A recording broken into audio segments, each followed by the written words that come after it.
What should Scott do with his $341,000 of cash? So my man Scott's a legend. He's 56 years old. He's just crushing. He makes more money than he spends. But the question is, how long will that last? He doesn't know. No one knows. You don't know when you're going to get cut or anything like that. But he's only 56, and he's got $750,000 in his portfolio, and basically an 80-20 portfolio in his 401k. $341,000 sitting in basically 4% CDs right now.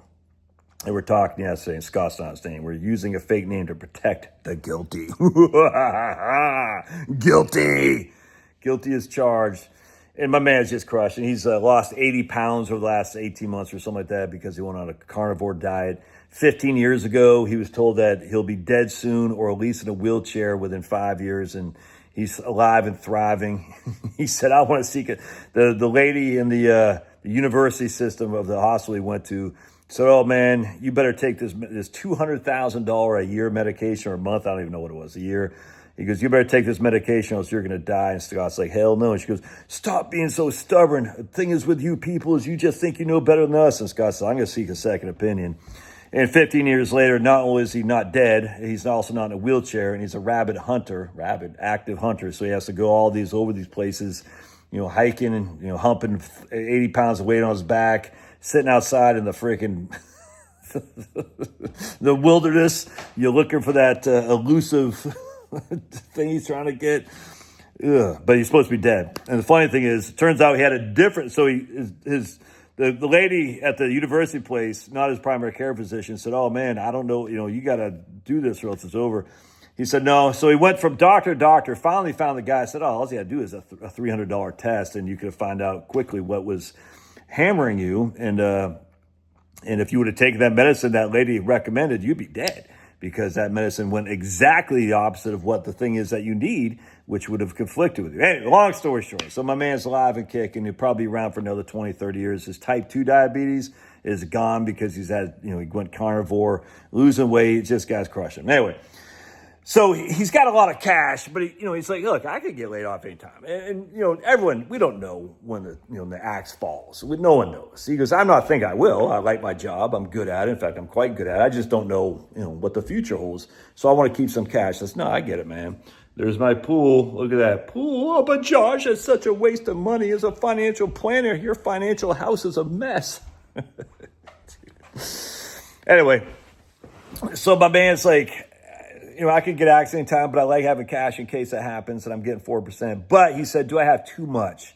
I said, yeah, I think you do, man. And you're only 56 years old. And I think at the end of the day, you still got a long ways ahead of you. I would take $150,000 and move it into VTI, the Vanguard Total Index Fund, or the ETF in this regard.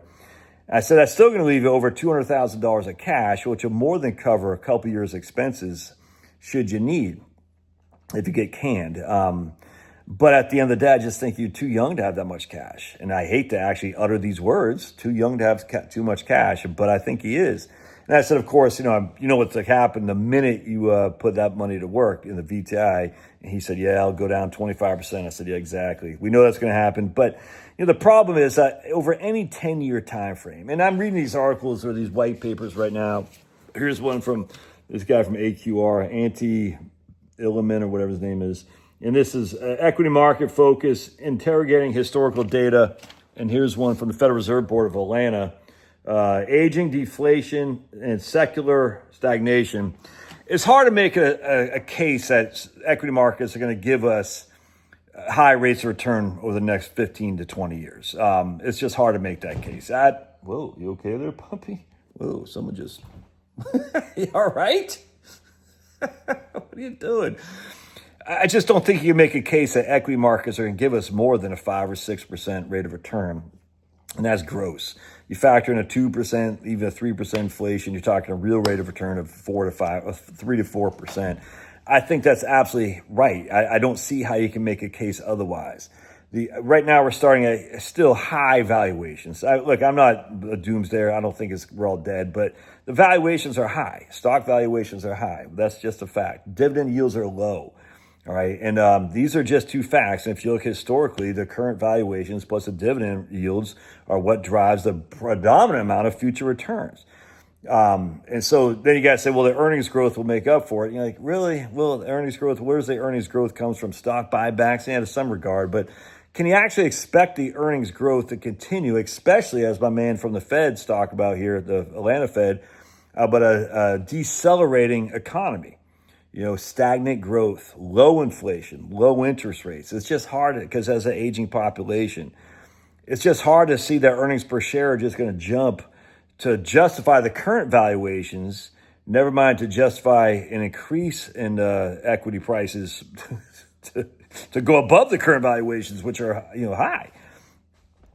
So it's like, but at the end of the day, over any 10-year time frame, even if we have a 3% real return compounded, that's still going to be better, most likely, than what you're getting in CDs over the next 10 years. Because you're not going to get 4% on a fixed rate of return over the next 10 years. But even if you did, 4%, if you take away, 3% inflation, you're only netting 1%. That's just a fact. That's before tax. And you got to pay a little bit of tax. You got to pay tax, don't get me wrong. But that's not the primary driver here. It's really the real return that you get. And even the tax rates aren't as bad as I think some people make it seem, because the tax brackets are adjusted for inflation. So the real return on bonds and fixed income accounts, just what your fixed rate of return is minus the overall inflation rate. That's your real return. You still have to pay tax on that return. The gross you still got to pay tax on, but that gross is taxed less and less and less as the inflation increases your tax brackets as well. So I don't like this. You got to pay 20% on, I don't like that. I think it's wrong, because you don't have to pay 20% on your earnings on the fixed income products, simply because the tax brackets change, just like inflation changes. The tax brackets do too. The tax brackets are adjusted with inflation. So at the end of the day, I just look at it, you're going to have to pay some tax on it. But the facts are inflation will eat away your fixed rate of returns more than the taxes do. And so if you have $4,000 every year on a $100,000 fixed income investment CD, that $4,000 is being literally reduced each and every year by inflation. There's no two ways around it. And even if inflation is low, it's still being reduced. That $4,000 is not compounding, whereas that net 3% that you're getting on your stocks, which is net of inflation, is compounding. So a 4% CD, negative minus inflation, is 1% real rate of return that's fixed. 1%, it's a simple interest rate. A 3% real rate of return that is compounding is still, am I still on here? Yeah, someone just called. I was like, does it stop me? A 3% real rate of return is still better than a 1% fixed rate of return, or a simple rate of return, if that makes sense. A 3% compounded real rate of return is still better than a 1% simple rate of return. There's just no two ways around that, especially if you're young enough to be able to deal with the ups and downs. So I was telling Scott, I said, I think you got to put some money in the market, and just bite your tongue when the market's about to fall, because they will. It's inevitable. The markets go up, markets go down. They just happen to go up more than down. So don't get like, I'm missing. He doesn't have a fear of missing out. He's just like, I'm still kind of young. I said, no, I had to get it, dude. So that'd be my recommendation. I don't do this, and he doesn't have to listen to me. It's up to him to do it or not. But my recommendation is, I think he has too much cash, which it pains me to say. All right. Love your thoughts. Smash, subscribe. Look at my babies. Oh, baby. Oh, there he is. Baby one. Hi, Pablo. And there's that guy, so lazy. All right. God bless.